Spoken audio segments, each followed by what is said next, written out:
Hey guys, you are listening to the Simple Electronics podcast. I'm your host, Simple Electronics, for episode number 2. I have a guest with me. He's a friend of mine, a fellow YouTuber, but I want to let him introduce himself. So here is another maker. How are you? Hey, I'm good. I appreciate you having me on here. I'm another maker, do some YouTube and write a little bit of software and love talking about geeky things. Yeah, that's right. YouTube, a little bit of software, geeky things. That's the distilled essence of another maker, huh? Yeah, pretty much. Yeah, we'll see throughout the course of this interview if maybe we can tease a little bit more detail out of you. Sounds good. Take your best shot. So let's just get started. Basically, what does a typical day look like for another maker? So I tend to wake up sometime around 3:30 or 4:30, just when I wake up naturally. I go to bed fairly early. I go to bed between 9 and 10. So I wake up at 3:30 to 4:30 and come over to my office, which is about 50 feet behind my house, and usually spend the first 20 minutes kind of cleaning up and straightening up and just sort of thinking through my day. And then I'm also the admin for a 140,000 member Facebook group for makers and tinkerers. So usually I kind of get my brain going by going through and approving posts and member requests and all that kind of stuff. And then I hop on Discord and take care of any support requests for user spice that came in overnight that never got answered.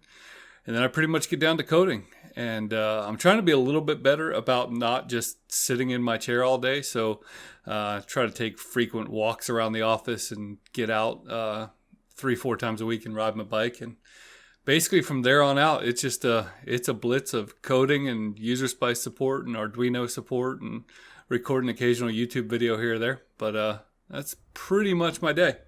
Yeah, that's what I'm trying to tease out here, because you've told me before that you do coding for a living, but I think it's a little bit more deep than that, because you actually created, you mentioned user spice. This is something that you actually invented. You created and you coded it, and you released it for free, if I'm not mistaken, and it's used by like an absolute ton of users, right? Can you tell us a little about user spice and what it does and how it came to be? Sure. So the very quick story of it is when I was learning how to code, I was sitting there just trying to visualize a web server, and I thought to myself, well, all the pages are on the server. So how do I decide who can visit this page, but not that page? It just seemed to me you'd be able to go to the browser and see all of them. And so I began to kind of look at that problem of how to protect these pages that I'm developing to make sure that I could decide who would be able to see them. And there's some things out there like WordPress and all that, which are massive. But in terms of your projects that you would create yourself, there was just this kind of mix of things that were either really big projects that were really difficult to use, or really tiny projects that were completely insecure and outdated. And so I just sort of set aside some time every day to kind of tackle this problem of developing a system that would allow you to, trying to think of the best way to say it, that would allow you to take all the things that you have to do for every project and do them quickly. So like, perfect example. Let's say I'm working on something now for a baseball card authentication company, and every single person that goes to that site needs to be able to create a user account. They need to be able to visit certain pages. They need to be able to reset their password. And then the admins need to be able to block people. They need to be able to create users. They need to be able to have special back-end parts of the service. And so basically what I did is I created a software package that allowed you to do all the boring stuff that it takes to build a web application in about 15 seconds. So you push a button, it creates the database for you and just does all the boring stuff so that you can get down and build your own project. So you're basically putting other coders like yourself out of business then with this free software, if I'm being facetious about the whole thing. Yeah, so I mean it's not a complete application. You obviously at that point you can log in and you can change your password, but you still need content to be created. And so, you still need to build the baseball authentication service. The big thing is UserSpice probably cuts an average of 3 to 4 months off the development time because you're just starting halfway through the race. So with that being said, you released this for free, right? Yeah, like I did. Go. Okay, So I could go to the website, userspice.com and download it, right? And for me, in the beginning, it was just something I was tinkering with, and we hit crazy amounts of downloads relatively early in the project. We were hitting sometimes 10,000, and we hit 1 million downloads within the first year and a half. It was insane, even just trying to keep up with the support with that. But it slowed down a little bit to a more manageable level. But the thing for me is having all these other people use this software allows me to get bug reports from them, allows me to get input from them, allows me to have other people helping develop on the project. So it's one of those things that it helps me and it helps them. And so I love the win-win nature of it. So how many co-developers do you have in this? Was it mostly just you at the start, or like what? How does that happen? Yeah, so I wrote the core of it right off the bat myself. And then over time, we had one sort of junior developer who came in for about 6 months, and he helped, deal with bugs and things like that. And he wrote some good stuff, made some good contributions to the software. And now I've got another guy that I work with who does a lot more support, but he does write some of the code as well. So there's 2 main developers, and then we have a whole community of people. There's 1,000 people on Discord at any given time who are submitting bug reports and testing things and all that kind of stuff. That's, it's incredible for me.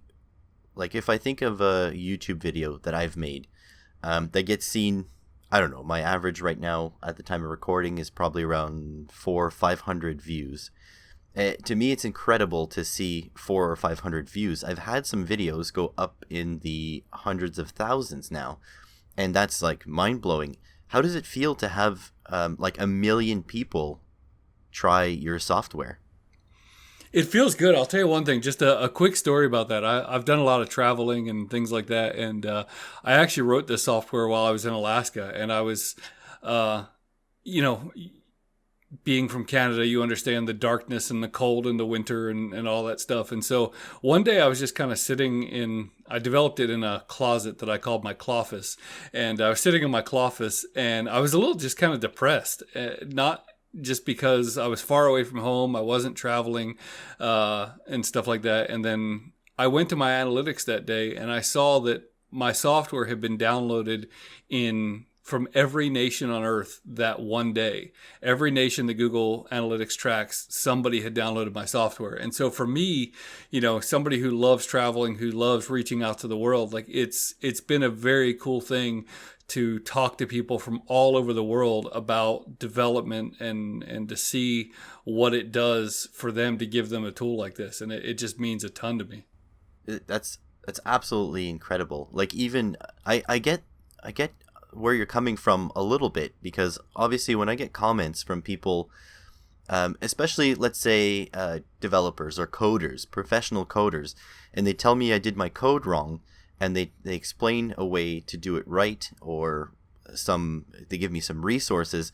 It's incredible that I feel like an ant in a world of giants, and the giants are like, hey, maybe if you did this and this. So yeah, I think I get the feeling that you're getting, but it's just a sense of scale, right? That's huge, like a couple million people. It is, and it's a lot of work. I mean, it really is. It's a lot of work to do the support. I still answer most of the tickets myself. There's communities around the world in other languages that people have kind of glommed on. It's pretty big in Russia, and those people don't ever go to my Discord. Fairly big in China and Brazil and places like that, where those people just support themselves, and I never even hear from them. But for the people who speak English, we do a lot of support, and I love that. I love reaching out to them and hearing what they're building and seeing the projects they're building. And then every once in a while I'll get a contact from a big company, one of the major car manufacturers contacting me saying that one of their customer service applications is built on UserSpice and wanted just a little bit of direction. So it's kind of cool when a government or a big company will contact you and ask you for support, because I'm just some idiot in my office who wrote a little bit of PHP software. So it's really fun to have that kind of reach. That's absolutely incredible. Yeah, that's like a giant hand coming down and saying good job.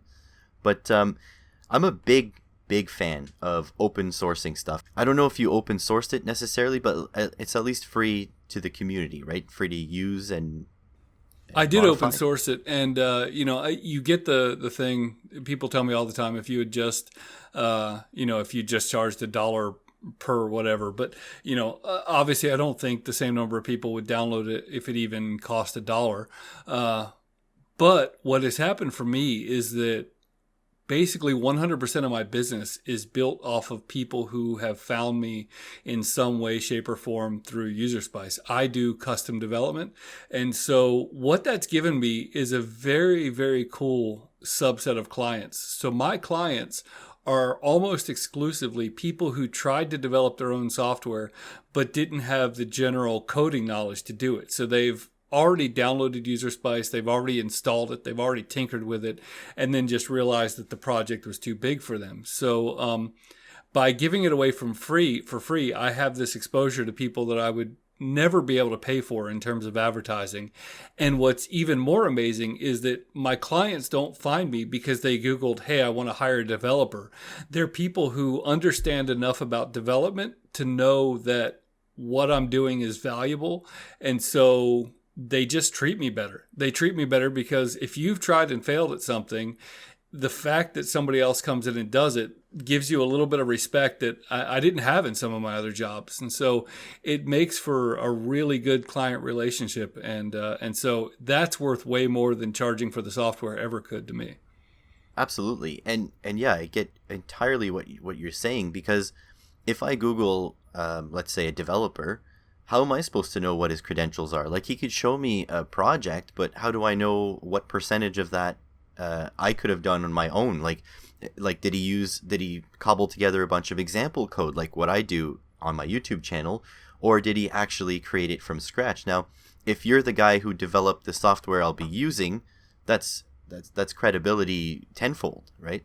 Yeah, there's that, and then there's also the thing I tell my clients is, I know where to prod the software to make it do what it needs to do. So for the most part, that means that not only did I save a lot on development time because I'm installing that same 15-second software package, but I just have a lot more inside knowledge into how to make it do all these obscure things people want it to do. And so they find that valuable. They really do. And let me be clear to the listeners out there. When you say your business, you mean like this is paying your bills and your mortgage and stuff, right? Absolutely, yeah. So this is what I do for a full-time job. I give away UserSpice. I give away support. You see on YouTube, I give away a lot of electronics. I give away, all the stuff on the Arduino site. But what I do for my business is custom development. So that, to me, that's incredible that you can put out something of value out into the world for free, and it comes back around and it supports your lifestyle. Like, obviously, I don't believe, I haven't seen your house, but I don't believe you live in a mansion. But from what I can see is you've built yourself a nice life. Like, you seem to travel a lot, which we're going to get to a little bit later on. And I don't know, to me, you seem happy. Are you happy? Especially with the job. Yeah, I'm very happy. I'm very happy that I get to come to work and do this kind of thing. I'm happy that I'm getting to a point now where it's okay for me to tell some clients that, I'm not really interested in working for you. Yeah. And it's provided a really good life and really good flexibility.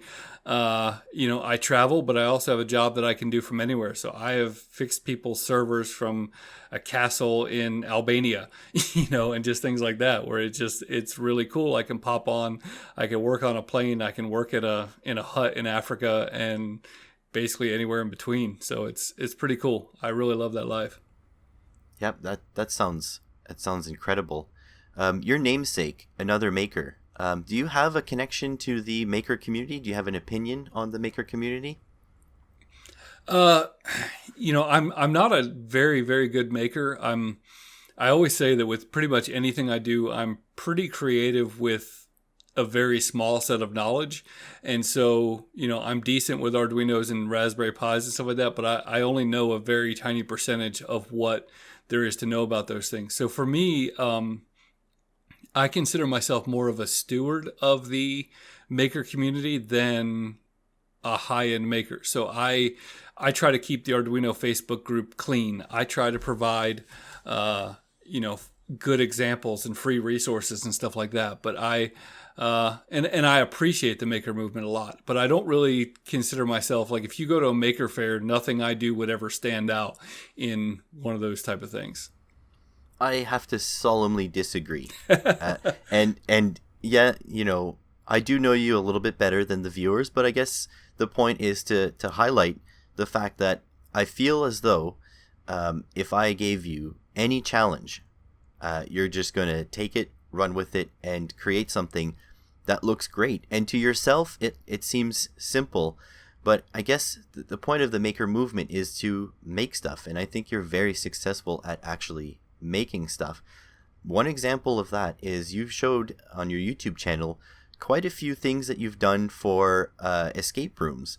Some of them were a lot more simple, but they were, purposefully simple. They were meant for teaching kids about programming, and some things were a lot more complex. So I kind of disagree with the fact that you're not a very good maker. So I guess to clarify, my thing is I like taking the technology and using it in new ways and introducing new things, and then allowing other people to really extend them. So in other words, I made a video about a month or two ago, a fake Stream Deck thing where I took the coding array board and I caused it to interact with the computer and do really goofy things. And so from my perspective, like, nobody had done anything, at least in the way that I did it. And I'm not going to use that in my real life, but I love the fact that I was able to take the technology, use it in a different way, and put it out there so that somebody else can make a Stream Deck that's really useful to them. That's sort of where I feel like my niche is.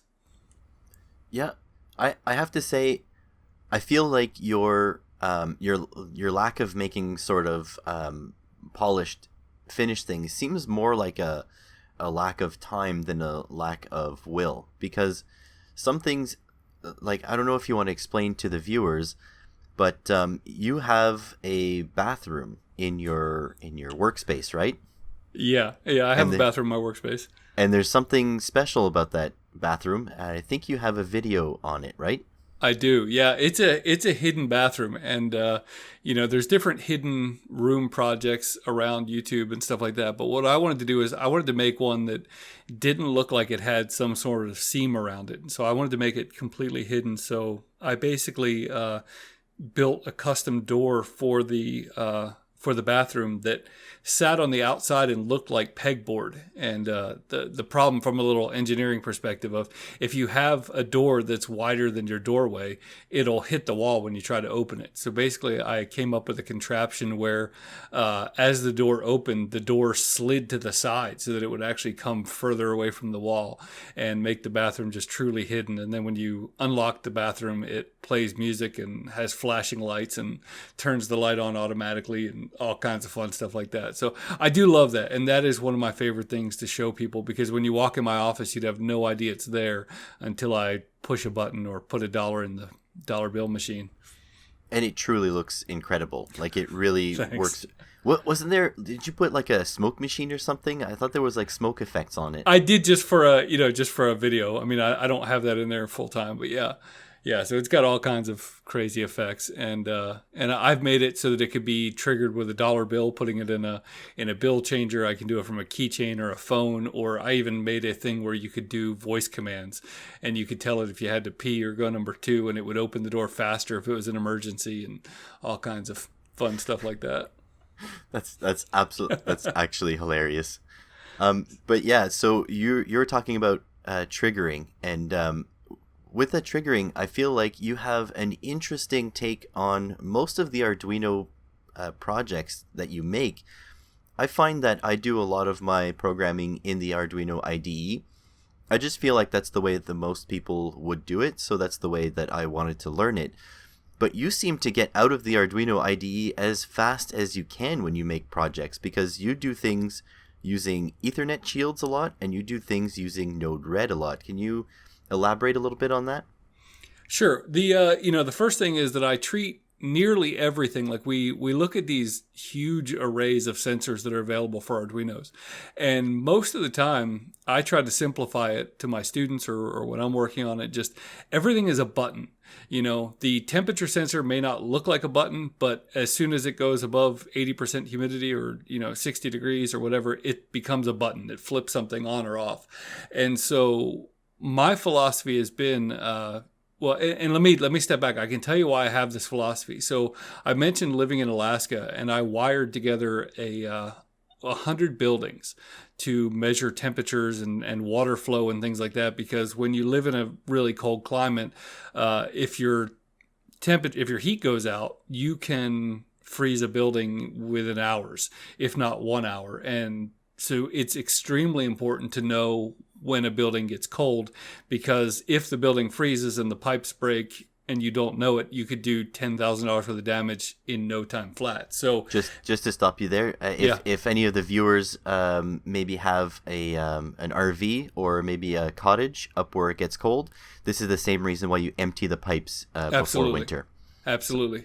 So our stuff was used because we were a facility that got used a lot on the weekend. We had to deal with the fact that the buildings needed to be usable all winter long, but they were only used on the weekend. So it was really, if a heater went out, you were looking at 10 grand worth of damage immediately if something went wrong. And so what we did was we wired all these buildings together with a ton of DS18 V20 temperature sensors, and the buildings they just another thing for people who aren't from cold areas. A lot of times what they'll do is they'll do a continuous flow of water. So on the last building on your property, you'll have basically an open spigot that keeps the water moving so that it doesn't freeze in your buildings. And so we would measure temperature and water flow and all kinds of other heartbeat data about the buildings. And one of the things that I learned was, as we wanted to deal with logic, it really stunk to go around and reprogram an Arduino in 100 different buildings.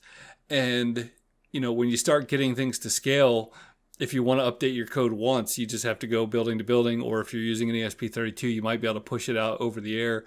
But basically what I decided, to make a long story long, is that ideally, if you could just have the Arduino tell you what the temperature was, not trying to do anything based on the temperature, then your logic became a lot simpler. You would just send out the temperature data, and then the server would send back whatever it needed, but you never really had to actually update the code on the Arduino. And so for me, that made things a lot simpler.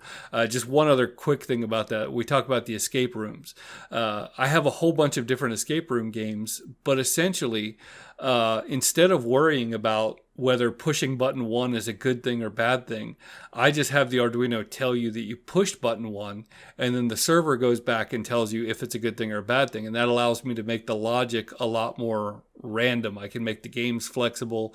Just all kinds of other things happen when you get the logic off the Arduino itself. So this would allow you, for example, to embed an Arduino into, let's say, a ceiling fixture at the top of a gymnasium, and then when, let's say, a basketball goes through a basket, the Arduino would just say, yeah, the basketball went through the basket, and then you can do whatever you want with that data. You can make it fire off fireworks. You could just increment a scoreboard, or et cetera, right? Exactly. Yeah, it would be up to you or the server to determine if that was 2 points, 3 points, if it was a foul shot. All those other things can be done dynamically, but you just want the sensor to give you the information to sense. That's what Arduinos are good at. Arduinos are good at sensing, and so yeah, using them that way really opens up a lot of potential. Yeah, and I guess so. The alternative would be. So if you have a basketball game, for example, you would program, or I would program the Arduino to count the baskets, and then maybe you could do something with velocity or whatever to figure out if it was far enough away to be a 3-pointer. But if I wanted to program anything in, let's say, like turn on lights or whatever, it would have to be done at the time of conception, and anytime you wanted to add something, you'd have to take it down, rewrite the code or modify the code, program it, and put it back up, Whereas if you use software like Node-RED, which we're getting to in a second here, then you could just have it say, yeah, the basket has been made, and you deal with the rest on the other end. So you don't have to actually plug in the Arduino for any other reason. Right. So we made like to go back to the temperature thing, we made those to each handle 16 temperature sensors and 16 relays to turn things on and off. But we didn't, you could use one, you could use 16 of them, and the software didn't care because it was all done server side. So yeah, exactly.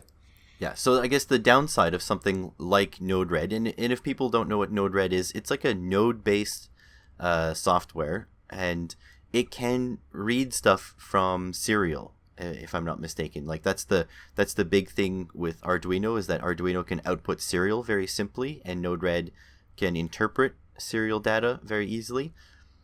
Am I on point here? Yeah, you're definitely on track. It's if you've ever used the service IFTTT, if this then that, Node-RED is very good for looking for something and doing something else based on what it got. And so one of the things it can read is serial data. And so, yeah, plugging Arduino in, getting serial data, it can do anything like send out a tweet. You know, it could tweet the temperature of your basketball court every hour or something like that. It can do anything, basically connect anything to anything.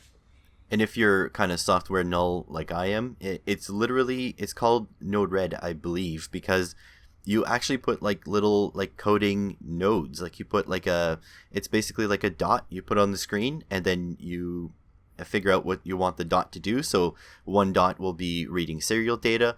Another dot will be looking for a specific, like let's say a string in that serial data. And the next dot will, tweet out something on Twitter. And then you just link them together with these imaginary wires, and that will give you like the order of operation. So it's basically like it's like a blank screen where you just put like these little Lego pieces down and you link the Lego pieces together. Basically, it's like code blocks almost, but a little bit more complex.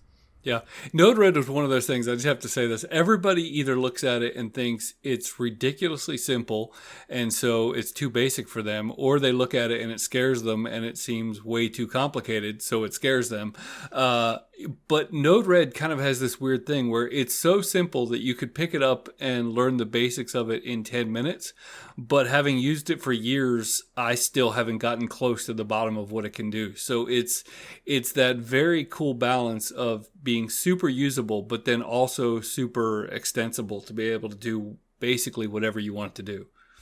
I think the electronics sort of comparison to that would be like a logic gate. It takes you 10 minutes to figure out how a logic gate works, but if you string thousands of them together, you can make like a small computer. If you string billions of them together, you can make a modern CPU. So I think it's one of those things where the simpler it is to start, the more likely you are to use it, and then the more likely you are to figure out its capabilities. At least I think so. Absolutely, definitely. So that's the way you prefer to do things, right? You like to have the sort of the Arduino type thing be the base of operations, but then all the logic happens in a software like Node-RED, correct? Yeah, I generally try to get the logic out of the Arduino as fast as I can. I mean, if it's a small project and there's no reason for it to be connected, then I don't connect it. But if I'm going to connect it to the internet, then I tend to do it that way. So it's a very different approach, and something that I'm actually ready to start giving it a shot. But as a YouTuber, I have to figure out a way to present it in a video friendly way. So I am going to start making a project. I do have a lot of the parts for it in some Patreon only videos at this point. But yeah, I will give that a shot, because it does seem like a good way to do some complex things without really knowing complex coding, which is really, I'm not very good at coding, if anyone hasn't caught on to that yet. Yeah, my video is called Node-RED and MQTT will change your life, and I really believe that. It's one of those things that when people grab a hold of, they're like, oh my gosh, like this just changes everything. So speaking of Arduino, you do quite a bit of charitable work, and I don't think many people know about that, because I guess you're not the type of person to boast about it, so allow me to boast for you. What drives you to do charitable work? A lot of different things. The For me, to start with the most recent, I was working at a job that I loved the job and I loved a lot of the people I worked with, but I was working with under just some of the, I'm trying to think of the best way to say it. Leadership that ranged from incompetent to evil is probably about the kindest way I could say it. And so for me, I was working this job that was about as close to dead end as you could get, and just feeling like my time was being wasted. And from my perspective, you only get so much of that time on this earth, and so you want to be smart with it. And for me, coding has allowed me to have the freedom to do what I believe I'm supposed to do when I believe I'm supposed to do it. And I've always been pretty principled, so I don't mind taking stands, but it's been nice to be able to take stands and say, no, I'm not going to do this. I'm not going to work in this environment. And so for me, having traveled a lot, I've done some Christian mission work. I've done a lot of also just humanitarian work with no religious affiliation. And for me, what I see is I've built a lot of buildings in my life. I've built 17 commercial buildings, 15 orphanages, 17 orphanages, 2 health centers, and a school. And those things are great, but they're just constant sucks for money. And so for me, what I've really decided as I've gotten older is that I want to move on to more sustainable projects. I don't want to build a building and then constantly raise money to keep that building open. I want to be able to give people the tools so that they can do whatever it is that they need to do to provide for their families. And so, that could be anything as simple as in Africa, instead of buying bricks to build a building, let's buy them a brick making machine so that they can use their own dirt, they can use their own water, they can make bricks for their own building, and when they're done making bricks for their own building, they can sell them to the community. And for me, coding is one of those things that is just universal. I've already proven I can do it from anywhere. So giving people the knowledge of how to code, it's life-changing. And it's not only life-changing, it's generation-changing. Giving people the ability to say, it doesn't really matter what the economy looks like. It doesn't really matter what the government does. I immediately have this access to the entire world to take myself to the world marketplace. And so I've been doing a lot of investment into that kind of thing lately, whether it's giving away kits on the YouTube channel, or I've done a few projects in South Africa recently, or just, those types of things are really huge to me. Where do you think a product like Arduino fits into teaching people overseas, whether it be in Africa or South America, or even the USA and Canada? Where does Arduino fit into all that? Well, I would say Arduino, and then there's a second platform I use for this type of thing called Microbit, which tends to be used for a little bit younger kids. But the idea, what I like about them from an investment perspective, is that I can have a relatively low cost in kits. I generally spend $15 a student on Microbit stuff to $30 a student, $40 a student for Arduino stuff. But for a relatively small investment, especially considered to what we spend on our students here in America now, I can get that. I can use free training online to train the teachers. And what's really cool about this is, to me, I don't even really care if the kids fall in love with coding, because as somebody who's worked with students for the last 25 years, the thing that I'm realizing, and I know we all like to make fun of millennials, but we're truly losing the ability to solve problems. And let me say it again. We are truly losing the ability to solve problems. And that's what coding is. Coding is somebody coming to me wanting to build a baseball card grading service, and me needing to figure out all the different steps involved to make that happen. And so to me, even if a student only learns a little bit of logic from coding, the skills are transferable to everything else you do. And so that's why I absolutely love investing in that type of stuff. Coding truly is the act of internalizing a problem and then trying to break it down into its smallest components, right? Like if you want to sense temperature in 100 buildings like you did in Alaska, the way I guess I would break it down is that, well, we need to sense the temperature in one building, and then we need to do that 100 times. That's exactly it. That's exactly it. And then I suppose pretty much all coding problems are boiled down to its base functions. Like your Stream Deck is, well, if you want to change scenes on OBS, for example, you need to you need to figure out which scene you want to go to, and then you have to send that input to your stream setup, and then the stream setup needs to interpret that data, right? There's a set of steps, and it's true that if you have a big project, it's easy to get overwhelmed, but I guess if you're able to just break it down into its constituent parts, it's a lot easier, right? Coding the Arduino to read a button, and then coding Node-RED to read that button read, and then coding Node-RED to talk with OBS, and then coding OBS to change the scene is a lot simpler than saying when I press a button, everything has to change, right? Right, and that's what it's all about. It's about teaching people how to break those things down into smaller steps. And it would be the same if you're in construction.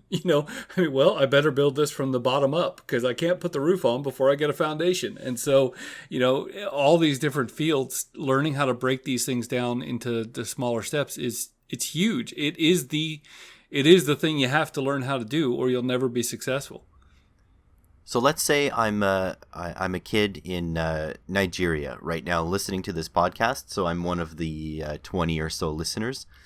And I'm like, wow, this another maker guy, he's brilliant. How do I get to where he is from where I am? The internet is the great equalizer, and getting an internet connection is key. And so finding a place where you can go online and go to channels like Simple Electronics and other channels like that, and learning the basics. That's one of the amazing things. I took some classes on Udemy, but I spent a grand total of $80 on my education to learn how to code, and really only 20 of that was really useful. My PHP course and my SQL course were useful, but the rest of it was all, was just me kind of wandering around. And so, we live in this age where you can learn literally anything you want to learn for free. And so, man, YouTube, and the thing for me, though, is I like trying to solve a particular problem. And I think you have to start with small problems before you solve bigger problems. But for me, it all started from that thing of trying to figure out how to protect a page to where some people could view it and some people couldn't. Or Alaska, how do I prevent these buildings from freezing and wasting $10,000? So, little problems, like you said, break it down into little steps, and then there are communities of people out there who will help, and it's fantastic. Like, we live in a golden age, and that's what anybody who tells me that we don't have opportunity anymore they're just lying to themselves, because there's more opportunity now than there's ever been in the history of the world. So let's say hardware wise, like let's say cost wise, if you wanted to learn how to get to where you are, how much should you be expecting to spend, and what kind of hardware do you need? You obviously need some sort of computer, right? Yeah, I mean, you could do a lot of it online. So, I mean, you could even borrow a computer at a library, and there are places that will store your code online. Realistically, though, that's actually one of the things that's kind of cool, is that the computer that I write software on when I'm on the road is a very terrible Acer Swift 1, which is it's a not to get too geeky, but it's a Pentium N5000 series with 4 gigs of RAM. And so, Thanks. I mean, that was a $300 computer. It has one really redeeming strength, is that it's got 17-hour battery life. So when I'm in really remote areas, I can charge it and work all day. But I mean, basically, you take the worst Windows 7 computer you can find, and you could write the projects that I write on them. Do you think a single board computer like a Raspberry Pi would be something that you could use in impoverished countries to teach coding? Oh, absolutely. Yeah. And they're definitely, they're definitely getting to the point where the software that's pre-installed would would help you with that. And a lot of people really should learn Python, and so all of that stuff is just built right into the Raspberry Pi, from scratch. Now you're still gonna. The one thing with the Raspberry Pi is it's kind of a piecemeal thing, and so you still got to buy your power supply and your SD card, and SD cards aren't always super reliable and things like that. So you're still going to be in it $70 or so by the time you're done. Maybe even a little more with a monitor, but yeah, you can. $100 will get you there. So let's say another one of the 20 people listening to this is some sort of big executive at, I don't know, IBM or whatever. If they want to support your efforts to teach coding, how would they do that? What would be the most useful thing for some big executive and also for some random listener to support your endeavors? So I have a website. I know not everybody's on Facebook. So what I did is I made a companion website to our Arduino Facebook group. And so you can go to arduinofb.com/grants, and you can either apply or tell me some information about anything you'd like to fund for a grant. But for me, the key with that is I always try to find somebody who's passionate on the ground and who's already doing something. And there's a really key distinction there. 10 times a day, I'll get somebody come to me who wants to do something, who wants to help children, who wants to, do whatever. But if you're serious, you'll already be doing it in some capacity. And so what I like to do is just South Africa, for an example. There's a guy named Gert, or as they call him in South Africa, Hurt. He's already in South Africa helping people. He's already doing what he can with what he had. And so I came alongside of him and provided some Raspberry Pis and some microbits and just all the other things there so that he could use those things in the community to help teach people how to code. So yeah, getting hardware out there, supporting the people who are supporting the people is huge. Is there an easy way for people to find the people who are supporting people and to support them, like supporting the supporters of the people? That is tough, because one thing I've learned I've worked in the nonprofit world for most of my life, and the thing I've learned is that the people who talk the most are usually doing the least. So most people who are really out there doing something don't really have time to go on Facebook and brag about it. So, but yeah, so I generally try to, and this is just me. This is me with my charitable giving. I try to look for people where I sort of detect that they are doing something good instead of bragging about doing something good. So, I look in the Arduino Facebook group. I'm part of probably 15 maker groups on Facebook and Reddit and stuff like that. And I look for people who are doing things, but not necessarily asking for something. And those are the ones that I seek out, because they're the ones that you can normally get the most return on the investment with. I feel like there should be some sort of directory, because a lot of people, I guess me included, I guess you included too, are just really busy. Like just, even a lot of, I will say North Americans, because not actually Americans specifically, are just trying to keep their head above water for most of the day. But they do scratch together a couple extra bucks a week, a month, or whatever. And they would like to help, right? Because even so, we have our own problems here in North America. It's easy to see that the plight of people in the third world is a lot worse than what we have. So I guess it would be really nice to have a directory of these really, really good vetted causes. Potentially some that you've worked with before that we could all go to and chip in a couple bucks, because this channel and this podcast requires some money to keep it together. But I already have some Patreon patrons, and I'm not making money off any of this. But at least I'm able to support it with the small amount of disposable income I've made on top of that, right? Absolutely. I guess it would be really nice to have some sort of directory where if someone had an extra $5 or $10 or $20 or $100 to donate, they could do that. Yeah, absolutely. And I think, I think in addition to that, I'm all for giving the money, but I think really one of the things that you can do is give your time. If you go to any Arduino Facebook group, any subreddit, any Discord for makers and stuff like that, you'll see people who are trying to ask questions, and a lot of times they're getting shot down because they didn't Google it first, or things like that. But I think being willing to take 15 minutes a day and be extremely patient with people who are learning is one of the most valuable things you can do that doesn't cost you anything. For me, I drove my friend Kurt crazy with some of the dumbest questions. There were times I was extremely frustrated when I was trying to learn how to code and stuff like that. And so to this day, if you go on my Discord, you will see me answering some of the dumbest questions and trying to do it with grace and trying to do it, in a loving way, because my friend Kurt did the same for me when I was trying to learn. And so I think that the money is valuable. I think the time is every bit as valuable. I think you're absolutely right about that. I think it's easy to dismiss somebody who hasn't searched on their own as being lazy or whatever, but people have to remember, and I know that you know this already, but for the viewers out there, a little bit of patience goes a long way, because learning how to Google your problem is difficult. Some people have a much harder time formulating their question in a way that Google understands it. It is a skill to learn how Google works. And on top of that, sometimes you don't even know enough to get far enough into Google to get your question answered. Because sometimes you don't even know the name of the thing that you need to know. And if you don't know the name of the thing that you need to know, you're already 7 Google searches away from it, and you don't even know what the second Google search is from the first one. So it's a complex thing.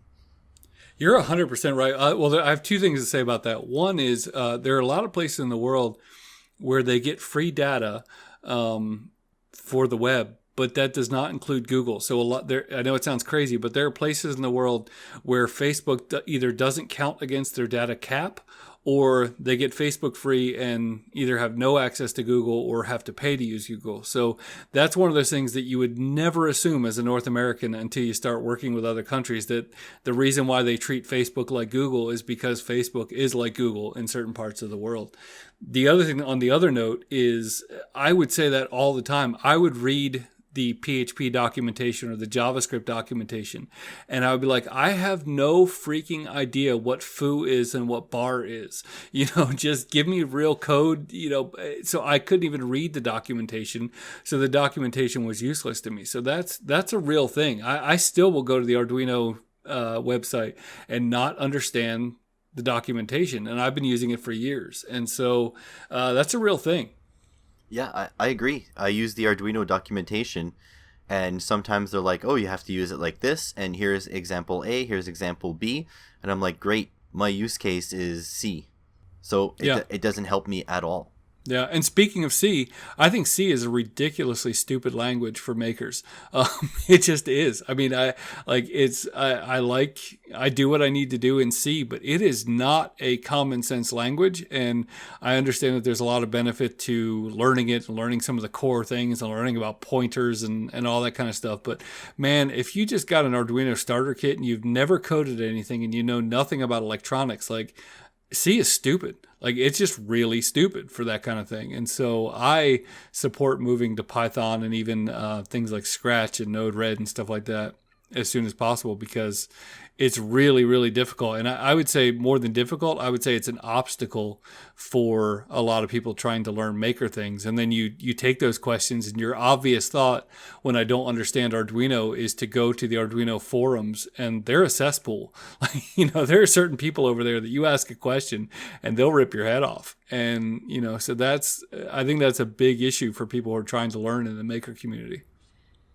I feel like every hobby has gatekeeping, and it's toxic. You should never be a gatekeeper. When I was just learning to fly RC planes, and I'm still in the learning phase, let's be clear, I was watching YouTube channels like Flight Test. I'm not sure if you're familiar with Flight Test. I'm not. So they basically RC planes, let's just start from the beginning. RC planes traditionally was a hobby that only kind of middle income and up people could afford, because you would spend something like 100 hours assembling a plane out of like hand cut balsa that you would trace. You'd buy plans for. You'd have to trace the parts onto the balsa. You'd cut it. You'd super glue it together. Then you had to buy coverings for it, and then you'd cover it. It's like heat shrink almost, and to make this super light plane. And then you use a gasoline or nitromethane powered RC engine, like a model engine, which would be super expensive. You pop it on the top. You had radio equipment, super expensive, and then you use that to learn to fly. So you chuck it in the air, and if you did one thing wrong, it would nosedive. And since it was so fragile, it would just break everything, and then you're another 100 hours away from your next flight. So because of that, it created sort of like this old guard of like the only people that would be flying planes are people who are experienced at flying planes. So newcomers, that would come in, they'd be like, well, here's where you get your plans. We'll see you in 100 hours. A flight test, what they did is they went to the dollar store. They grabbed foam core. I love foam core. Foam core, for those of you that don't know, it's about, I guess in Imperial, a 1/4 inch of foam laminated with 2 sheets of paper on either side. So it's super rigid and super light. It's the stuff that people make the science fair displays out of, that kind of stuff. But they designed planes to be cut out of foam core and glued together using hot glue. And the advent of mini quads, like quadcopters, brought the electronics down super cheap for electric motors and stuff. And the cell phone revolution brought lithium polymer batteries way down in cost. And so they designed planes, which they released for free. You can go on flighttest.com, download the plans, pop it on top of a sheet of dollar store foam board, and there are planes you can make with a single sheet, so it costs you $1.25 here in Kazakhstan. And you cut it out, glue it together. It takes the simple ones maybe an hour and a half to put together. They have instructions on which motors to get, what size, everything. And they've designed it to be beginner friendly. So basically, you go from, something like $1,000 adventure to $100 adventure, and you can chuck your plane, crash it, pick it back up, like literally scrunch the wings with your fingers, and then chuck it back up again and try again. That's fantastic. Yeah, it's incredible. It made it so beginner friendly. I have a couple videos of me messing with some planes, but on top of that, they bought a laser cutter. And they laser cut their designs in foam core. So instead of $1.25 and an hour and a half of your time, you could pay $20, and it literally takes half an hour or less to put this together, and you need no cutting skills. All you need is folding and gluing, and you can put this thing together in no time and have a plane. But what that meant was that when I went to the local hobby shop to pick up a battery or whatever, they were asking like, oh, what are you going to use it for? And I said, oh, this plane or whatever. And they're like, well, that's not a real plane. And it's like, what do you mean it's not a real plane? Like, is it not an RC controlled plane? Like, just because I didn't spend 100 hours building my own plane doesn't mean that I shouldn't be part of this hobby. And that kind of stuff is extremely toxic, and it pushes newcomers away from your hobby, which brings the cost up of all the stuff because there's no demand, so nobody's making this stuff, right? Absolutely, yeah. It's yeah, like you said, that attitude is in everything, and I don't really understand it. I don't really understand like why people feel the need to, poo-poo on the way you built your plane or what language you're writing your code in, or just be in these crazy camps about that kind of stuff. It's discouraging, and for people who don't recognize it, it can be the difference between making and not making. Yeah, it's weird tribalism, but what I'm here to tell you guys, the listeners, is that the rising tide lifts all ships is so real. Like if another maker's channel gets 5 million subscribers overnight, how is that in any way, shape, or form a bad thing for me? How, like, it's the mind boggles, right? If he succeeds, the community succeeds, whether or not you accept the fact that he's part of the community or not. Like the rise in popularity of the maker movement is a good thing for all makers. Simple. I mean, that's it. Yeah. It blows me away. I mean, with all the, I forget the stats on the number of YouTube channels out there, but you look at all the maker channels out there, all the things that are kind of in our genre. And it's really cool that still to this day, we're bringing new things to the table. I just finished watching Pile of Stuff's Skycam, and all these different things. It's still cool that there's stuff left to be invented. There's stuff left to be created. There's knowledge. I just shared your vibration sensor thing. And that's one of those things that comes in every kit, but nobody ever talks about it. And there's still knowledge to be distributed out there. And so, yeah, I want to see them all do well. Absolutely. There's especially people who have unique ideas, like Pile of Stuff Skycam. That thing is going to be incredible. Am I jealous? Of course I'm jealous. I wish I would have thought of an awesome idea like that. But the reality is, it's amazing to sit here in my lab surrounded by my stuff, watching him in his lab surrounded by his stuff, making this incredible stuff, which gives me hope that I'm going to build something incredible too. Like it's awesome. To me, it's all self-motivating, right? Like absolutely, if I see someone do well, I want to do well. And that's the incredible part of having a community, right? Yeah, and that's it. Being part of the creator community, the YouTube creator community has been fun. That was what I didn't expect about having a YouTube channel. I thought I was just going to kind of put this information out there. And I would say I had two misconceptions. One is I thought I would get more feedback from the community, and I get a relatively low amount of comments and things like that. But the other side of it is that I've been accepted more by the creator community than I ever expected. And you started that. You were one of the first real YouTubers to ever watch any of my videos. But just the encouragement I've gotten from the community, the support, when things are going well, when things are going bad, like I loved cheering on when your video, your battery charging video goes viral and things like that. Like it's been very cool to see how the YouTube community supports each other, at least the people that are open to that kind of thing. That's been a big surprise for me. Absolutely. And I have to chuckle when you say real YouTuber. I think I had barely cracked 1,000 subscribers at that point. But well, compared to my 300, that was huge. And you always stay trending 2 to 3 times what my channel is. So I'm always looking up. Well, I feel as though your channel's problem is a discoverability problem, because I honestly think that you have a lot more to offer than your subscriber count would indicate. But I think that's the case for a lot of YouTube channels. I feel like YouTube has sort of cold feet on promoting the smaller channels, because I think it runs on the mentality that, well, if the channel's smaller, that means it should be smaller, and the bigger ones are what brings me more money anyway. So instead of making these smaller ones bigger, we're just going to keep pushing the hell out of, Logan Paul, for example. Yeah. I could see that. And for me, the mentality really had to change from.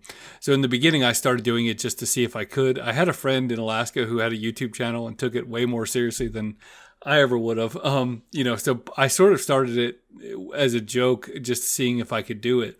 And then eventually I hit 1,000 subscribers. I was like, people actually do want to watch this stuff a little bit. But for me, I had to be careful about the pressure, because I do have a lot on my plate, and every YouTuber I know has made the statement, I need to get a video out. And I went through this time where I just really struggled with, trying to make, where eventually I kind of settled into, I make what I want to make or what I feel like is fun. And if people want to watch it, that's awesome. And if not, then I at least have this catalog where I've gotten these crazy ideas out of my mind, if nothing else. Yeah, absolutely. And the discoverability thing, I actually want to touch on something. You were recently banned from the Raspberry Pi subreddit. What the heck happened there? So it's kind of funny because it all started because I bought a used what they call thin client PC. And for those that don't know, it's a small, relatively low energy PC. I bought one used off of eBay for $35. And just to use to set up some of my printers. I develop a little bit of point of sale software, so I wanted a separate computer that could have all my receipt printers and my cash drawers on it, so I didn't have that on the desk. Well, I saw that it was $35, and I saw that the Raspberry Pi was $35, and I decided to make a video comparing and contrasting when you might want to use a cheap used PC instead of a Raspberry Pi, because we have this mentality that the Raspberry Pi is a do-all, end-all thing. And, one of the things, it doesn't run Windows very well if you can get it to run it at all. And there are times that it might make sense to use a Raspberry Pi. There's times that it might make sense to use a cheap PC. And so I shared that video, and it took off like gangbusters. People on Reddit loved it. I shared it in the Raspberry Pi subreddit. They loved it. It was like 96% upvoted and a couple of hundred upvotes. And then all of a sudden, I just got a message that I had been banned by the Raspberry Pi community. And not only was I not, it was a permanent ban, and there was no appeal or anything like that. So yeah, it was kind of a bit comical, but a bit sad, because I'm one of the biggest fans of Raspberry Pi. So I just posted it. I didn't post. I had another one of my videos posted on the Raspberry Pi subreddit, and there was like 2,000 upvotes and all that stuff. And I couldn't comment and respond. So it's this weird, it's like I'm sitting in jail watching my family have fun at a picnic. All these people are enjoying my project, and I wasn't allowed to be part of it because, one arbitrator had a bad day and decided that I didn't need to be part of the community anymore.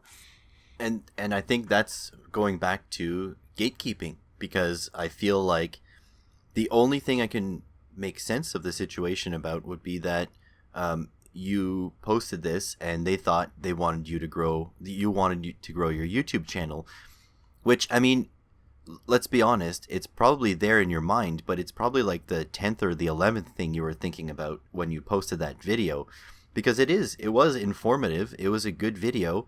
I actually personally liked it, but either they felt like you just wanted to grow your YouTube channel, or they felt personally attacked that you would have the audacity to say that a Windows computer is comparable to a Pi in any metric, right?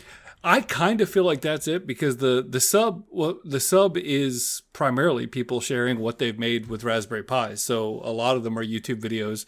They don't get banned. I do think it has to do with the audacity of suggesting that there might be a time when the Pi isn't the best choice.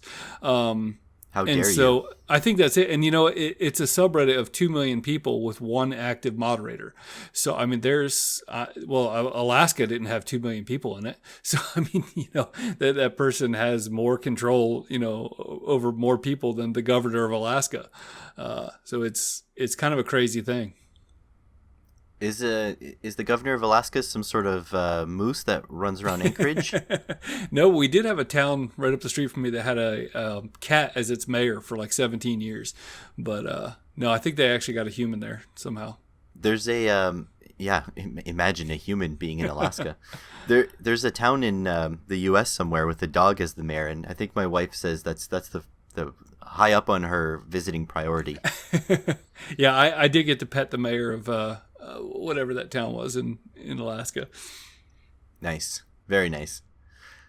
So yeah, I think the viewers also like to know that you've been moving around a lot. You don't really stay in one place for for a lifetime. And by contrast, I think right now I'm living, I'll say 12, maybe 15 kilometers from where I was born.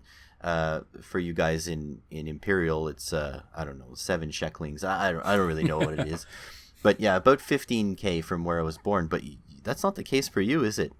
No. So I grew up in New Jersey and went to school in South Carolina, and then moved to Florida. I bought a little apartment building down in Florida and did that for a while, and that was kind of fun. And so then I basically lived in Florida for maybe 10 years. And then my wife and I just kind of got this hankering that we wanted to do an adventure. We had finished our job in Africa.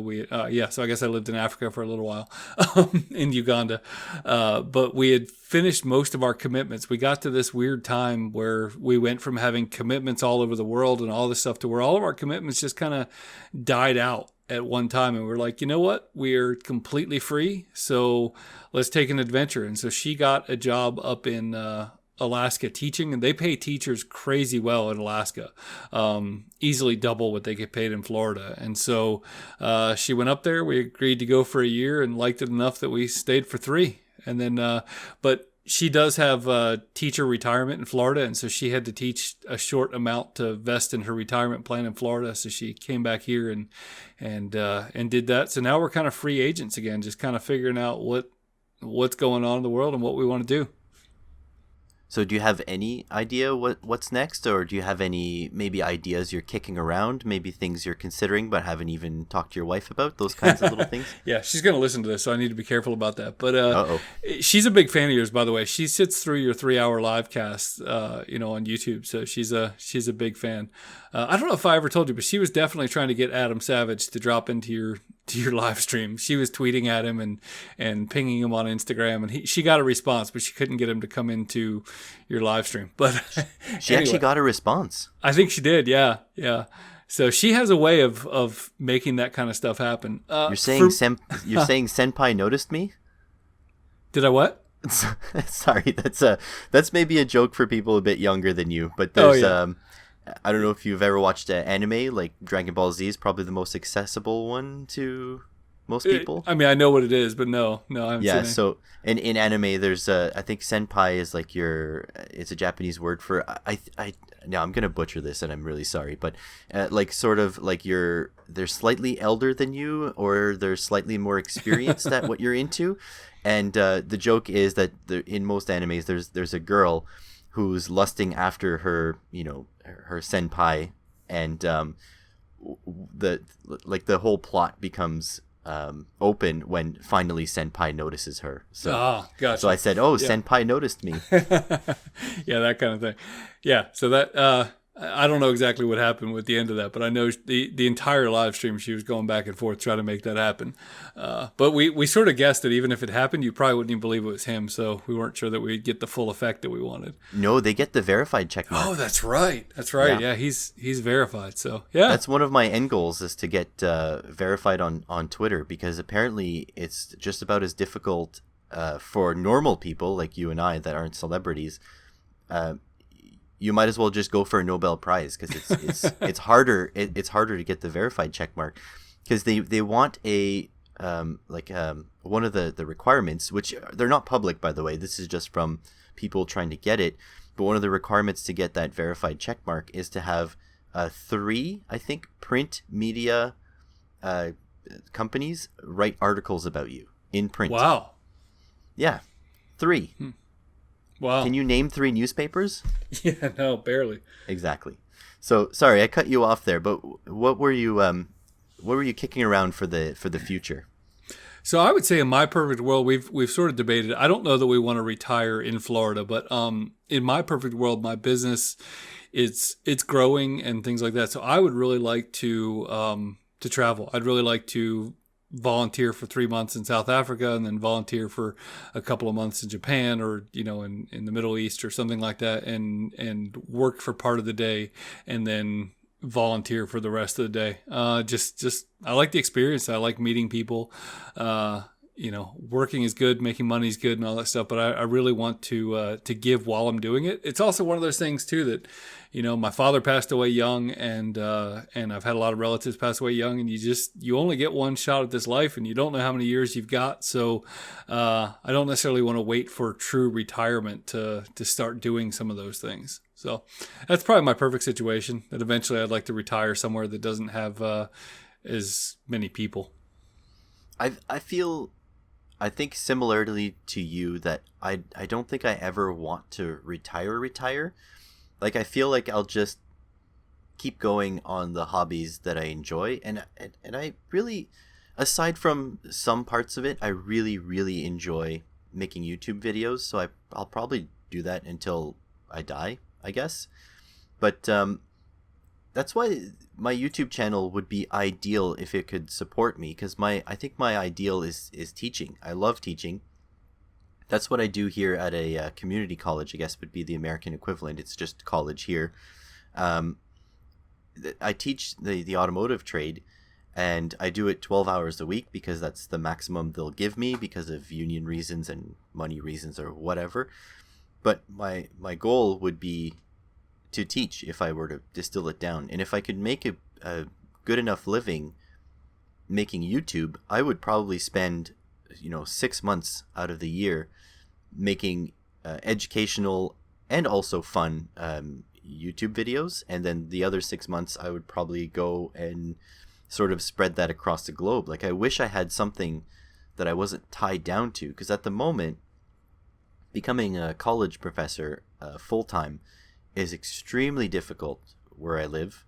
There's like thousands and thousands of candidates and like no full-time spots. Basically, I think we just cut one out of our program before COVID. So now after COVID, I don't even know. But basically, if I want any shot of becoming a full-time professor, which will actually pay the bills, I could do YouTube full-time, but I'll go broke. I'd have to like keep teaching where I am, which I'm happy with, but I can't do it from any other town. I have to be in this town to do it.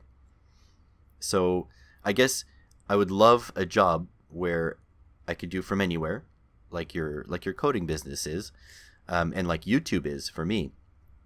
But work probably 6 months of the year and put out videos all throughout the year, but like make them all in one shot, and then go and travel around. And I would love to do like charity work and stuff, because I feel like that stuff's important. And honestly, it doesn't cost me anything to share my knowledge. Like I could do it infinitely. It feels like I could do it infinitely and have a real impact on the world, but it's just, I just can't afford to do it. Yeah. Well, I mean, I can tell your YouTube channel in particular you've got some rabid and you've got some rabid fans that are super consistent. And so I know you're pouring into those people, but I definitely get what you're saying about the traveling and I would love to do that. I think the word I have instead of retire is I want to get to the point in the next 5 years or so where I stop hustling, where I do these things at a little bit more leisurely pace. But it's awesome. And it really is, it's really sustainable. Like, you see the world, doing so many nonprofit things that are not sustainable, where they're just dumping money and just pouring it down the drain and stuff like that. But man, knowledge is sustainable. And I love that. Absolutely. I don't want to get into too much details, but I'm actually starting my own business here. You know a little bit about it. My viewers don't, but I'll be basically selling training to businesses, just to show you how much I love teaching. Is that I want to go around and do it for a living, whether or not the college will hire me back every time, because I'm a contract employee at the college. So I need to set myself up in a way that I can do what I love and not have to worry about, my administrator saying, yeah, we've got budget for you this year, so come on in and continue teaching. Because honestly, when my contract ends, aside from my direct boss saying that he loves my work and wants to keep me around, I have no guarantees. And so I have to take it into my own hands and do it myself. And that's what my YouTube channel is. That's what my private business will be, and that's what my college job is. And even at my regular workplace, which is an automotive garage, I take all the apprentices under my wing, whether they like it or not.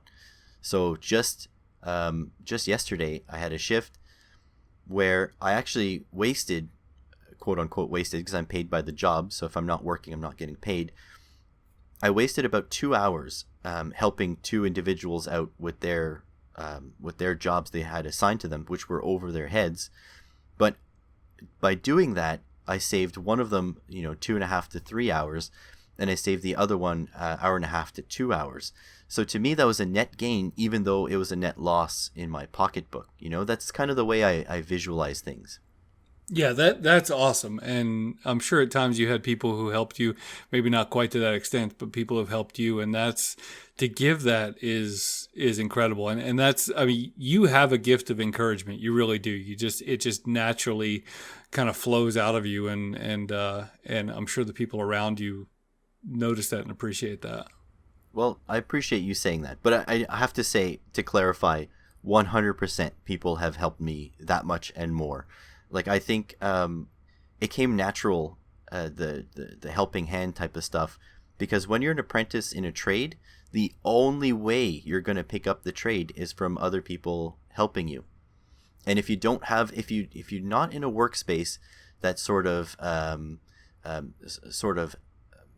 can I say this, facilitates somebody helping you and you helping somebody, you're going to be miserable, because everything turns into a competition.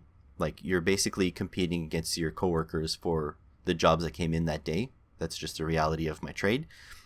And B, you're going to learn really bad habits, because nobody's going to be there to say, well, you're doing it this way in this situation, but as soon as you hit situation B and C, you're going to completely break everything. Right? So it's such a shame that the flat rate system, that's just the being paid by per job basically, is so competitive like that, because honestly, you make much better technicians and you get way happier customers if everyone's helping each other. It's kind of funny that you say that, because people, and I guess because it's a lot of people's first jobs, but people in America, waiters are paid $2.13 an hour plus tips, which, I mean, I started off as a waiter 1993, and I never made less than $20 an hour, usually closer to $30, $35 an hour. So I wasn't starving being a waiter.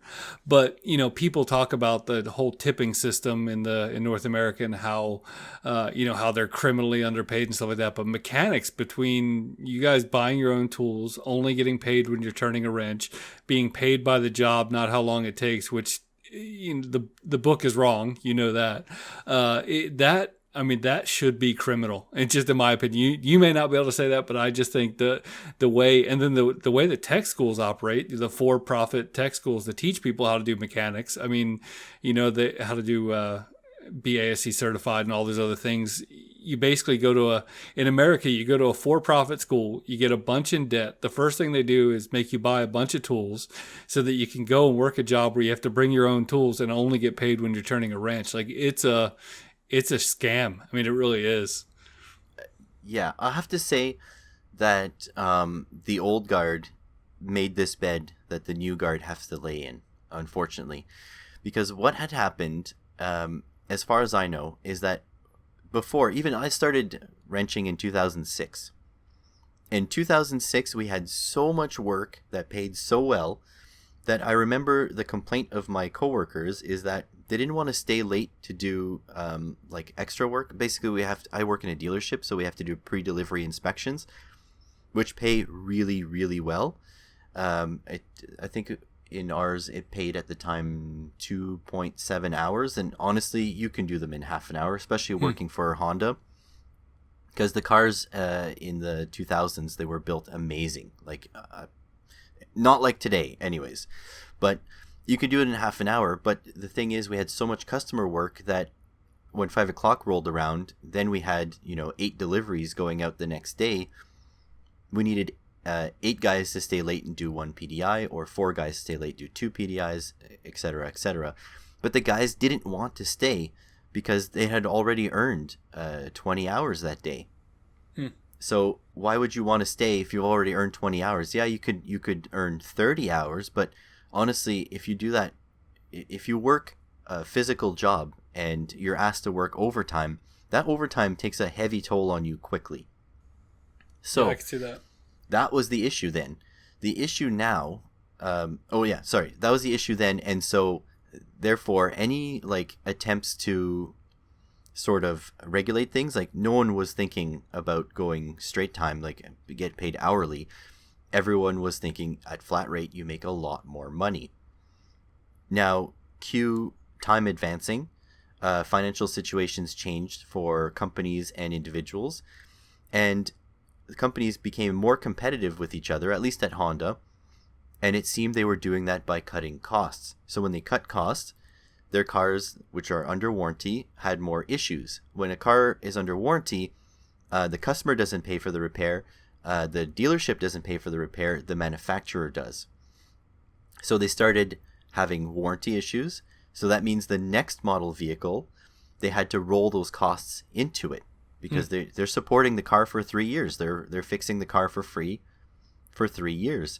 And so the next model, what they would do is they would lower the times on the flat rate scale for how much money you got paid to do whatever. So like if you got paid 2.1 hours to do pads and rotors and service the calipers and whatever, book time, warranty was always a little bit less, but now it'd be even less. So instead of 2.1, you'd get 1.7. And then those cars had more flaws in them because, again, they're being competitive with other manufacturers. And therefore, they would lower the times on the next generation. And then also those cars would have more flaws because they're cutting more costs, and so on and so on. So now we're at a point where the warranty times have driven the book times so low, because why would you quote let's say 4 hours to do a timing chain replacement when the manufacturer says you should be able to do it in 1.3?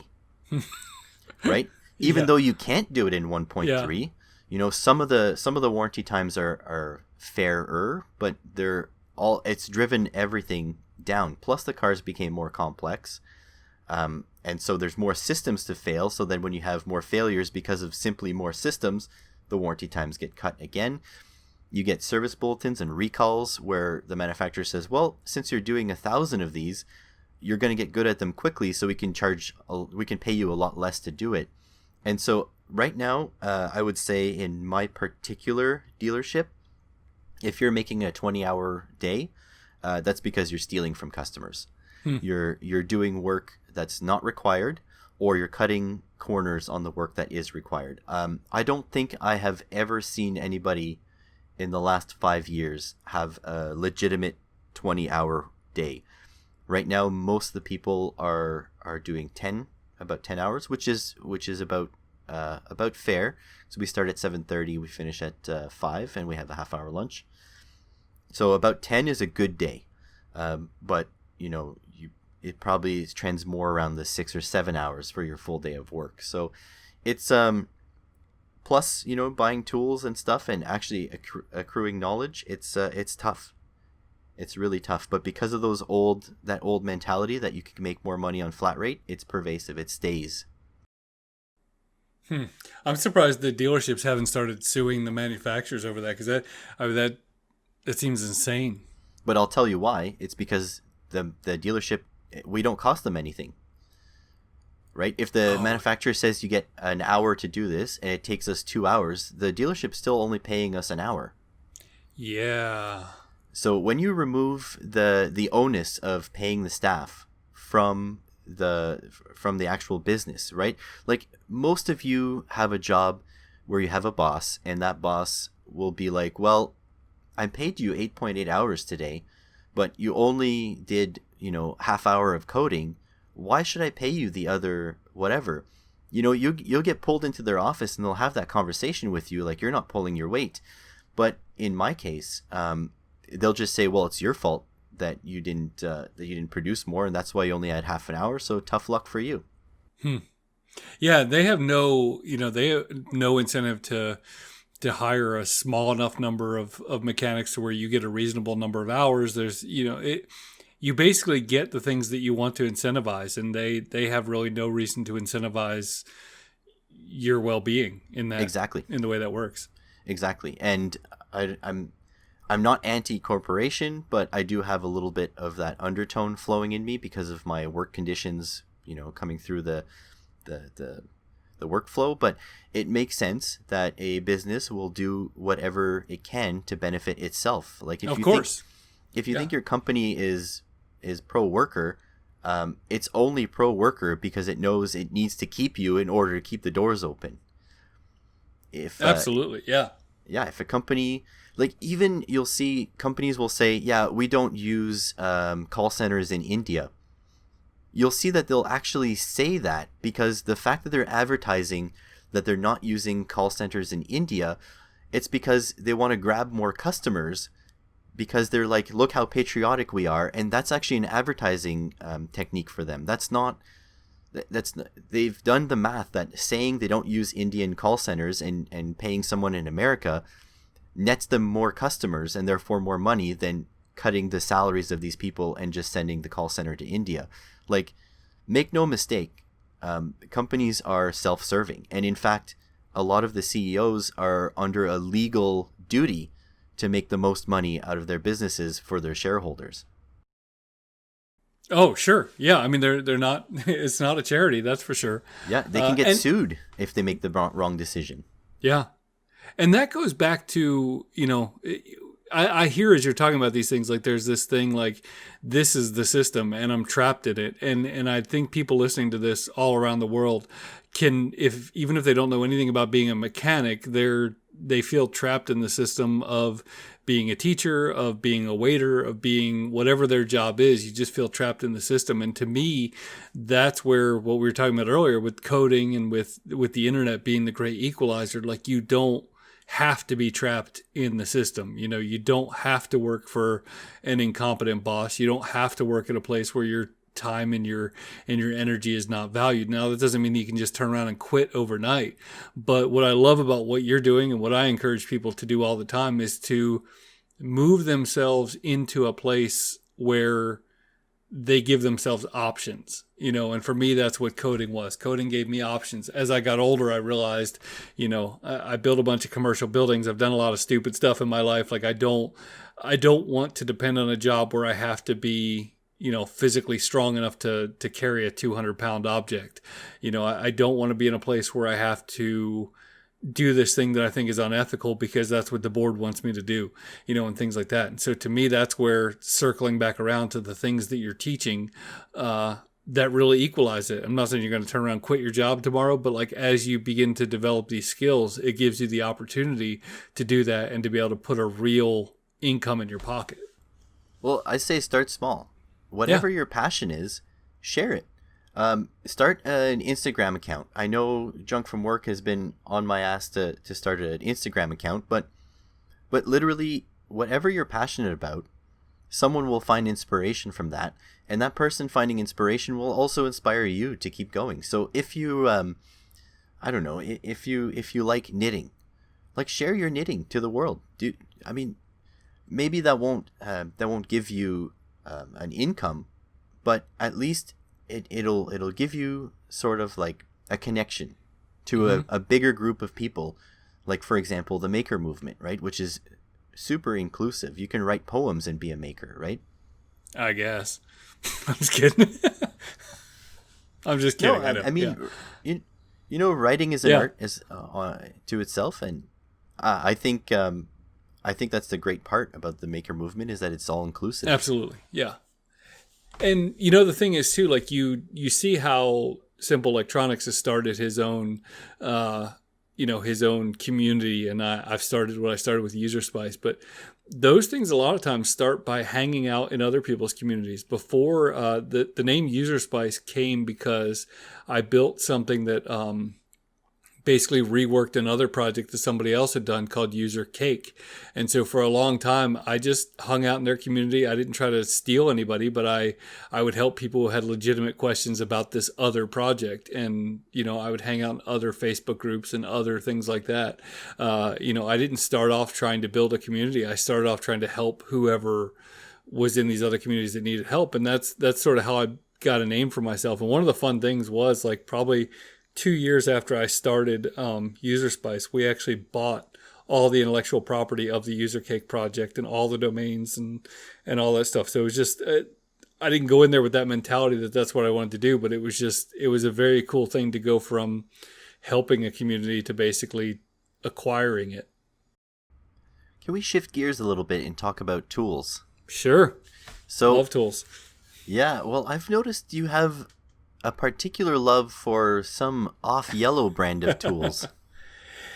So it does start with the fact that I am first and foremost cheap. So I have a lot of Ryobi stuff, and I like it. And I would say from my perspective, I am not a professional contractor, but I probably use my tools at the very high end of prosumer. I do actual home renovations. Like I use stuff pretty heavily.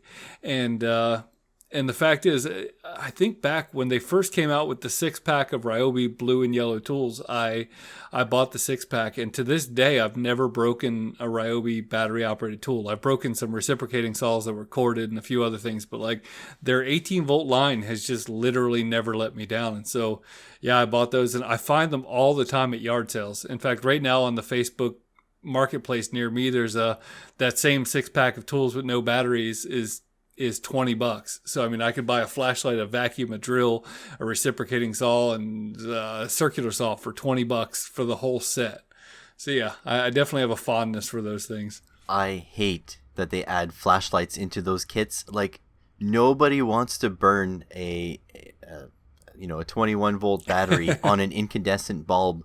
Nobody wants that. Stop it. Well, okay, but so from AliExpress for like $2 each, you can buy 18 volt LED replacements that just swap in. So I do that all the time. Like I buy them, I'll get them for $1 at a yard sale. I'll buy the bulb, swap it out with an LED, and then give it away. So that's a top tip for you. I think it's really my what do you call that? Like when you doubt stuff a lot. It's like my skepticism, I guess. Yeah. That they just throw it in there because it costs them 30 cents to make, and they can say it's a 6-piece set instead of a 5-piece set. Absolutely. I will say that living in Florida in Hurricane Alley, we do use those things from time to time. We go extended time with no power, but for the most part, yeah, I don't use their flashlights a lot. And I do have some Ryobi tools I don't like. In fact, I've been thinking about making a video of the 5 Ryobi tools I hate the most. Do it. Definitely do it. Basically, like I said, any sharing of knowledge is welcome, and it's required, really. So yeah, I mean, I love the brand, but that is one thing that's kind of funny. Like I'm a member of some different tool brands, and it's really funny. Like people are so diehard that they'll just buy whatever it is, even if it's a piece of junk. Ryobi makes a really bad piece of junk circular saw, 7 1/4 inch circular saw, but people just have to have it because it's Ryobi, not because it's any good. I have a Ryobi 7 1/4 miter saw, which I picked up for, I think it was 20 Kazakhstan kopecks from Kijiji, which would be the Canadian Craigslist. Yeah.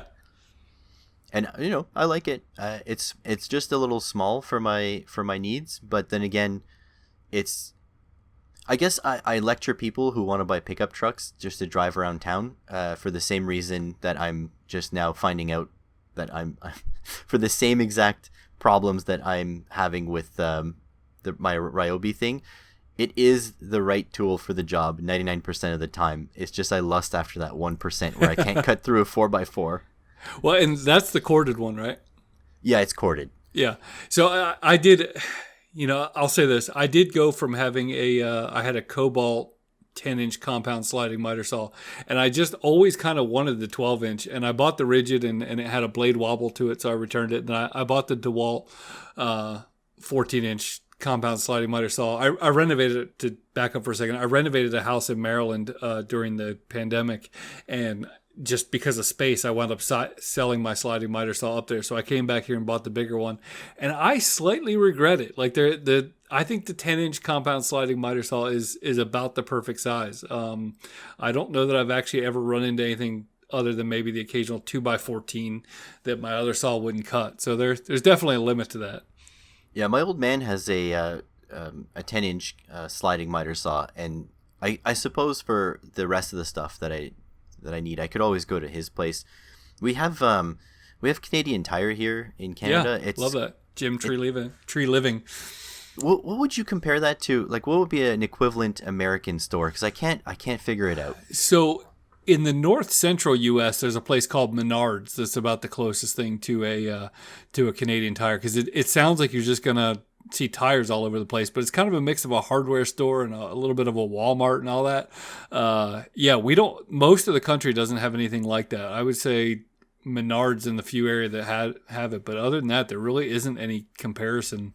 Yeah, I think it's like a hardware store, an auto parts store, and Target had a child. I think that's kind of what it is. Yeah.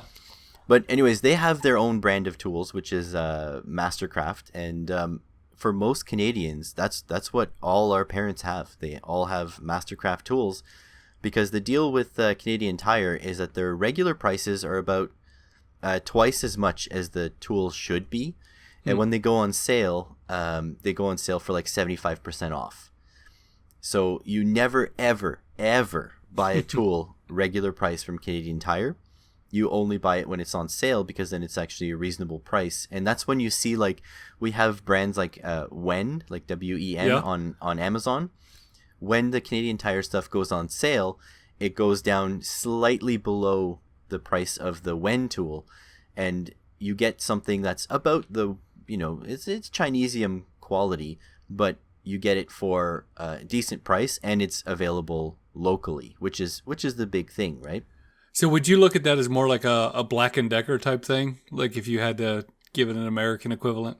Yeah, I think a Black & Decker is a fair comparison. They're good tools, and most Canadians will use them. Like, you'll see everyone except for professionals use them. Professionals will typically go with the other yellow, which is not Ryobi. Yeah. But other than that, like, everybody who's a home gamer, even an extreme home gamer, will still use Mastercraft tools. So you don't have as much Ryobi up there then? No, we definitely. So this is the weird part, because Canadian Tire is the only place you can buy Mastercraft tools. It's like their house brand. But if you go to Home Depot, it's the weirdest thing, because we'll have Rigid Tools, which is their own brand. I don't know if they have the same thing in the States. Yep. Then they'll also sell DeWalt. They'll also sell Black & Decker. They'll also sell Makita. So it's like the weirdest experience. You go to Canadian Tire, they'll have the Mastercraft, and then they'll have a couple, like maybe Black & Decker. They have a few brands, but you go to Home Depot, and the tool aisle, you'll see like 13 table saws, and they're all like equivalent-ish, but they're all different brands. Yeah. It's that's really odd. common here. It's really common here. And I don't have a lot of brand loyalty for power tools. I try to buy like corded power tools. I try to buy things that are a little bit better. So I've got like a Rigid table saw and a DeWalt corded reciprocating saw, because those things just give more abuse and stuff like that. But for the batteries, I stick with Ryobi. I want to say one more thing. Ryobi has just this crazy variety of tools. We have a store right down the street from me called Direct Tools that sells refurbished, primarily Rigid and Ryobi stuff. But there's just so many weird things that Ryobi makes. They make two 18-volt soldering irons, like in different sizes. They make an underwater scuba pool vacuum where you put a battery in it and take it underwater to vacuum your pool. It's like a self-contained pool vacuum. They make just a ridiculous number of tools that work on that 18-volt system. Have you ever tried contacting Ryobi to maybe showcase a little bit of their more specialty tools? I haven't. I should try. I do like reaching out to companies because I like free stuff. Yeah, I mean, who doesn't? How about bigger tools, though? If I'm not mistaken, you have a laser cutter and have or had a CNC? Yeah, so I had, for basically the last couple of years, I've had a CNC, a laser cutter, and an Ender 3 3D printer. And I just have this love for the laser cutter, and it might be it's a K40 Chinese laser cutter. I bought it off of Facebook Marketplace. Somebody bought it and like literally just didn't want to try to use it. So it still had some packing material in it when I bought it. I paid $200 for it. But the thing I love about that is compared to the 3D printer and the CNC machine, there's just such a small learning curve. Like I took the thing home, I watched a YouTube video, and I was cutting and engraving within half an hour. It's all 2D, so it's really easy to use. You basically draw in any kind of photo drawing program. Whatever you draw in black is going to be engraved. Whatever you draw in blue is going to be a raster or a vector engraved, like a real smooth shape. And whatever you draw in red is going to cut. And you just put it down there and it just cuts out whatever you want, engraves whatever you want, and just super simple. So I love that thing. So let's say you drew in MS Paint, for example, and you had a paintbrush that was kind of wide and you made a cut pass on it. Would it cut like back and forth, like the width of the line, or does it have to be like I thin. believe it would trace the line. I believe if you put super, it would do the outside of the line and cut the whole thing out. Oh, interesting. Yeah. Yeah, it's actually fairly smart, and it's pretty good about cutting things in the right order so that it doesn't, drop the shape on the bottom of the cutter and then try to cut the empty hole and stuff like that. So it's pretty smart about how and when it cuts. And the software is proprietary to that laser, or it's just generic software? And You I'm not can talking use about the basically drawing. whatever you want, but there's a free software called K40 Whisperer that just takes whatever your vector graphic is and you load it up, and it's sort of your print interface and everything. But and then for the drawing, I use a program called Inkscape, just an open source drawing program. Yeah, I love Inkscape. My logos are made in Inkscape. Aside from the one on my YouTube channel display picture, that was an actual macro shot I took. But my wife designed my logos in Inkscape. I have zero artistic ability, so for me, drawing stuff like that, it's I'm not very good at it. But I use it a lot more for cutting. My friend just bought one. My friend Colby just. It's actually kind of funny. I joked around that that me buying this $200 laser cutter was going to cost all my friends a bunch of money, and my friend Colby just bought one, and he loves it. He's making cutting boards out of his garage, and then my friend John just, I think he got it yesterday, bought a 150 watt, like a giant car size CO2 laser, and so they're so fun and they're so easy to use. That's incredible. Laser cutter is on my list, but at the moment, once COVID dies down, I can probably use the local library's laser cutter. And when I say local, I mean 40 minutes across town, but whatever. It's not something you need to own, but it's nice to have. Well, I think I have a couple questions in the wrap up to this interview, if that's all right with you. Sure, of course. So I'm going to hit you with a big one here, and it's open-ended, and you don't have to fill the constraints of the question as well. You can do it with as much fidelity as you want, but sure. Here's the setup, all right? Okay. So you get today a government grant to start the business of your dreams, where profitability is not a concern really. Like the point of this would be you have money, you start a business. If it makes money, good. If it doesn't, you're going to get topped up by the government. What kind of business do you start? That's an interesting one. Yeah, that's a good one. I don't know that I would do anything too far from what I'm doing right now. I think I would. I think what I would like to do is I do a little bit of rapid. I haven't mentioned this, but I also do some rapid prototyping So let's just say a company comes to me. Example I usually give is a lot of automotive audio installers and stuff will come to me and say, "Hey, we have a customer that came to us with this really weird request. They want to be able to put their thumbprint on the center console and have their trunk open and their 250 pound amp rack lift up and come out. So I'll build something like that and get it back to them next day or the day after, something like that. So I think what I would like to do is do those type of things, but bigger scale. I would definitely, 5x10 CNC machine, giant laser, build a big building and build those things on a bigger scale. I'd also like the opportunity to hire some people to do some of what I do now in terms of coding. One of the things, like ideally, you were talking about what it would take to kind of break away from what you're doing now. And the idea of if you can avoid changing time for money, that's huge. So in other words, if I could have multiple people working and I'm billing out their time as opposed to directly billing out my time, that's where the efficiency really can come in if you manage that right. And so, I would like to do the things I'm doing now, but on a bigger scale where other people are doing the bulk of the coding and things like that. I think that's very scalable, but at the same time, very terrifying. I have thought about the fact that at some point my business may need additional help, but the idea of handing over sort of like my vision to someone else that I pay and trust them to have the same dedication to my vision as I do is kind of scary. And even like I'm not the best communicator, I'll have to admit. So just even me maybe even giving the wrong impression to my employees about the direction of where I want to take this thing, it's terrifying. Yeah, I think, and I really struggle with that in terms of finding people who are, who are good hard workers. I think in general, the people I've employed at my different businesses we've had the kind of relationship where they would run through walls for me. The struggle is more just like you said, getting people to do the kind of quality work that you want them to do. It's not necessarily even the enthusiasm. And I know that'd be a struggle. And to be honest, that's why I don't have employees right now, because the only real differentiator I have, and I'll just be honest. So, there are a lot better coders out there.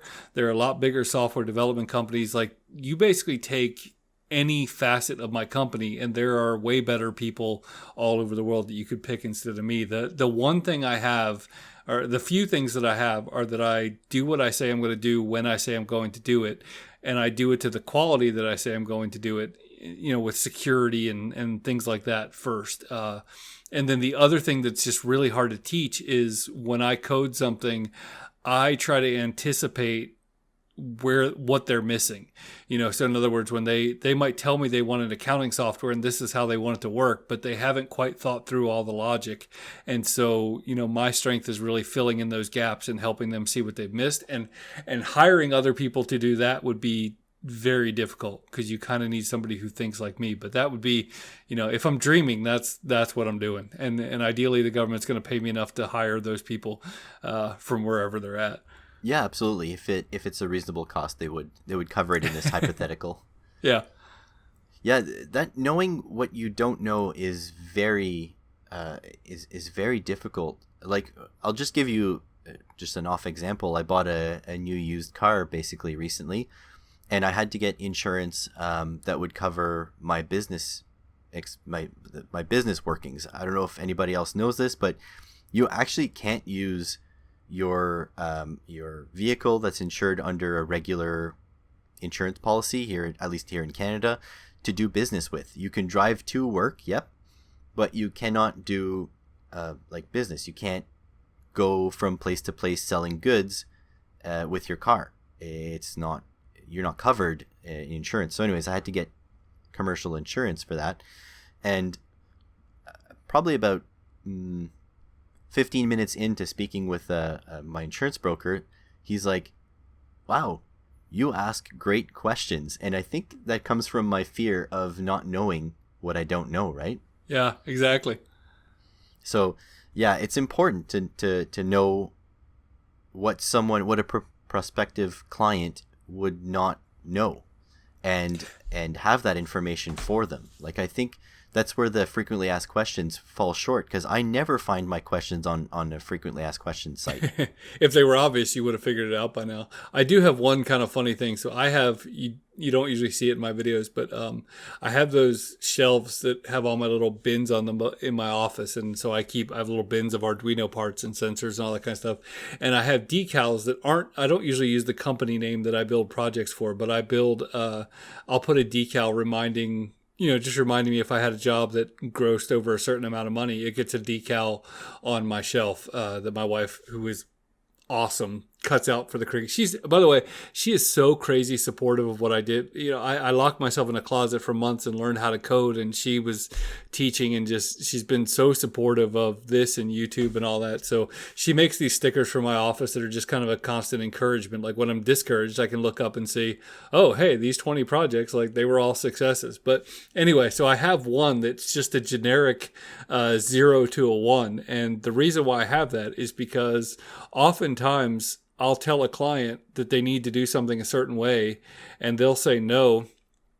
And then I'll either write the software in their software, or I'll either write the feature into their software and disable it, or I'll just write the code on the side so I can stick it in there later, because it's way harder to get back up to speed 6 months later after you've written something. So I'll write it in there, and then when they come back to me 6 months later telling me that that's what they want, I just go in the database and flip a 0 to a 1 and, charge them as if I had just written that thing from scratch at the time. So, when you talk about not knowing what you want, like, I have a whole decal dedicated to all the times that I flipped 0s to 1s, because I tried to foresee what the client was going to want before they even knew that that's what they were going to want. That's actually an incredible sort of metaphor, because the 0 to 1 is switching on something, but also it's kind of like a valid metric for success, because, if you just think about, let's say, my YouTube channel, if I'm looking at it now, do I feel like it's a success? No. But if you look at it from the perspective of, no success would be no subscribers, and success would be subscribers, then it's definitely a success. Absolutely. And so if I put myself back into the days where I started the YouTube channel, I never thought I would get 5,000 subscribers. So I need to remind myself, and I think we all need to remind ourselves of the successes we've had in a more binary fashion. Because if you're just chasing numbers, that's the thing about numbers, they go up to infinity. You'll never be happy. Yep. Yeah, and when you start something, figuring out what it is that you want to get out of it. If you want to start a YouTube channel, and anybody tells me that they want to start a YouTube channel and just immediately go to making that their living, like I tell them, please don't start a YouTube channel, because it's going to be misery. But figuring out what along the way success looks like to you, and for me, it was getting my first job at a real company was my first success. And then, making more money and, replacing the income that I gave up, and all these other things, these little successes along the way are so key for motivating you, because you don't really, it's like I was talking about sitting in the closet. Like, yeah, I had released software, but until you actually see that people are using it, like, it doesn't feel successful. And so figuring out what success means to you is huge, and what you want to get out of this is huge. I completely agree with that. Because if I go back to my original thought for making a YouTube channel, it was to force myself to learn electronics. It was because if I had to learn something well enough to teach it, like to show it off, that means I actually learned it, which is what, like, by every single metric, if I just think about that original thing, my YouTube channel is a daily success, because the stuff I've learned making the YouTube channel is way beyond what I would have imagined at the start, right? Yeah, and the other stuff, the ad revenue and the accolades and, the thumbs up on your videos and the comments and all this stuff becomes secondary, because your primary goal was to learn for you. And that's awesome. Like, that makes it, I don't think people have any idea how much of a slog being a YouTuber can be. And so finding something else, an internal validation to what you're doing is so powerful. Absolutely. 100%. And anyone could start a YouTube channel. And if you want to start a YouTube channel to challenge yourself, I'd say do it.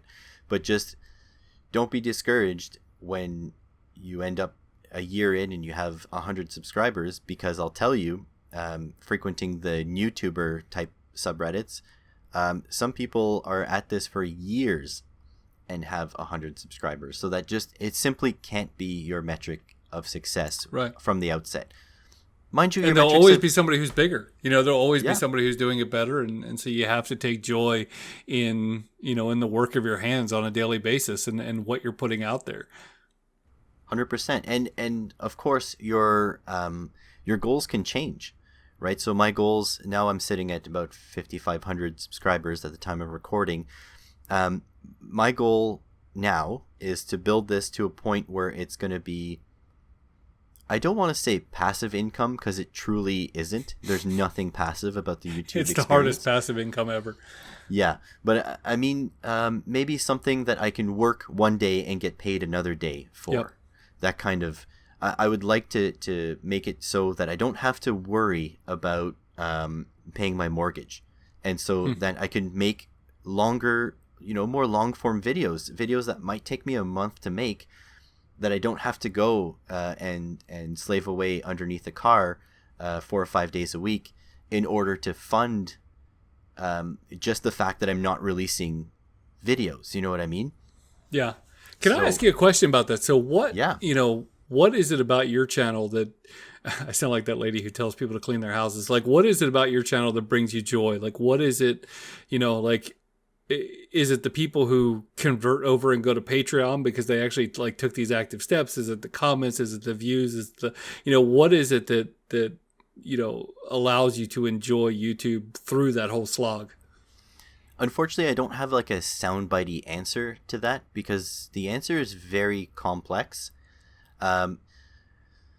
What What does bring me joy? Well, all right. From the beginning, I would say that other people are able to appreciate the things that I put online brings me a special kind of joy. Like, it sounds almost narcissistic, but it kind of validates my efforts, that other people actually enjoy what I do is a weird thought for me. Like I don't think much of myself. Like I know I'm a very skilled automotive mechanic or technician or whatever you want to call it. But I don't feel like I'm above and beyond skilled. I feel like my level of skilled is where kind of everybody with my experience should have. So the fact that somebody is out there like validating what I'm doing feels really good to me. So I get that joy. Now I get another joy from seeing that some people make my videos a routine. When I release my videos, I have my patrons and my YouTube friends, you included. You guys, you go check out my videos, which in my mind doesn't make sense. Like, why would you take time out of your day to go watch my videos? It must mean I'm doing something right. So it's another form of validation. I get happy about that. Then there's the regular viewers on YouTube. When I release a video, within 6 hours, I'm almost guaranteed, even though the video is a low performer, to get about 100 views. So 100 people within 6 hours of me releasing go watch my video, that brings me a large amount of joy. Then you have the commenters and the thumbs up. It's more validation. It's awesome. I can't believe people, it's a low percentage that'll actually go thumbs up or comment. So some people are actually, they care enough to do that. And then on top of that, some people care so much about this content that they are chipping in money to make it a success. Like, they could get it for free. It is free, but yet they prefer supporting me. So either by buying t-shirts, either by Patreon, or even by like mailing me stuff. Like, to me, that is incredible. Like, that brings me so much joy. And then there's the other end of it. So I love tinkering with stuff. I really love it. And some days I don't have motivation, like I'm feeling either exhausted or physically worn from my day job. But the fact that I have to make a YouTube video, or that I feel I should make a YouTube video, it gets me off my computer chair and up to my desk and messing with stuff. It also allows me to sort of think of it in a different way. Like, what would my viewers like to see? And then from that, I can be like, this would be interesting for me, and they would like to see it. So it kind of like also helps me decide which projects I want to take on, because I'm one of those people that is a little scatterbrained at times, and I can start 100 things and finish none. And then there's the joy of completing something. I feel accomplished when I've designed something, I've manufactured it, or soldered it together, and it works. So that's one part. And then another part is I filmed it, I edited it, I uploaded it, I did the thumbnails. So that's another thing. I feel accomplished having actually done things. So I think that's how I can distill down what I get out of YouTube. And then of course there's the connections, right? I speak regularly to you, to Pile of Stuff. I speak to Gadget Reboot. I speak to Junk from Work on a regular basis. So I've actually made friends that I would never have, or at least I consider you guys friends. I don't want to speak for you guys, but I've made friends through this process, which only started humbly by forcing me to learn something. So I think that's about. I mean, there might be things I'm forgetting, but I think that's what I get out of it. Yeah, no, that's about what I thought you'd say. It's good to hear, though. It's good to hear it articulated. And yeah, the Patreon thing blows me away too. That people would go out of their way and pay for something that's already free. Like it's a special kind of person that would do that, and it really is. I'm not just saying because I'm on your podcast, but it's a special kind of channel that would develop content that would encourage people to do that, because that's something they don't have to do, and it's very cool to see. Let me tell you something special about my Patreon patrons. So I was teaching at the college, and I don't know, you probably know because your wife's a teacher, but those of you who don't know, for every hour spent in the classroom, there's at least an hour of preparation. In my case, because I was teaching a new subject, it was more like 3 or 4 for every hour. So I was busy as shit. I carved out some time to make YouTube videos because, again, I still enjoy it. And then I posted them to Patreon, but because they get early access, but sometimes I would post it at like midnight, and the video would go live at noon the next day. And so I felt so guilty that these people that are paying me for early access, they only really got 12 hours, and some of them are in Europe, so really they were sleeping or whatever, or North America even, they were sleeping throughout most of that 12 hours. So I felt so terrible that I wanted, I couldn't give them enough time, but I had to also stick to a release schedule because I'm not always there at noon to flip the switch. So I posted in my Patreon, and I said, look guys, do you want more time with the video? Like, I can delay my videos a day. And I didn't tell them this, but it would cost me views, because when you post a video is also important on YouTube, but it doesn't matter. I was like, do you guys want extra time? Because I'll just make it work. I realize 12 hours is not enough for you guys and whatever.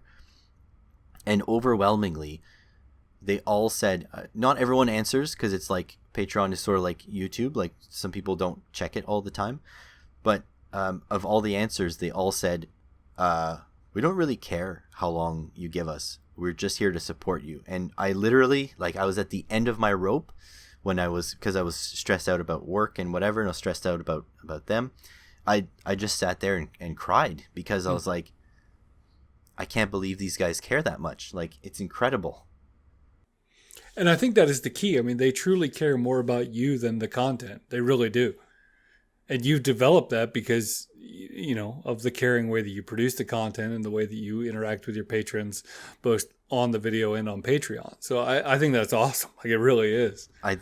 It's the greatest thing. Like, I really wish I had more time to interact with my Patreon patrons, because they honestly, when I say on my videos that they're awesome people, I think now you guys get a little bit more, like the viewers will get a little bit more context of what I mean. Like, they're not awesome because they threw $1 in the pot. Of course, that's a metric of awesome, but it's much more than that. It's not that shallow.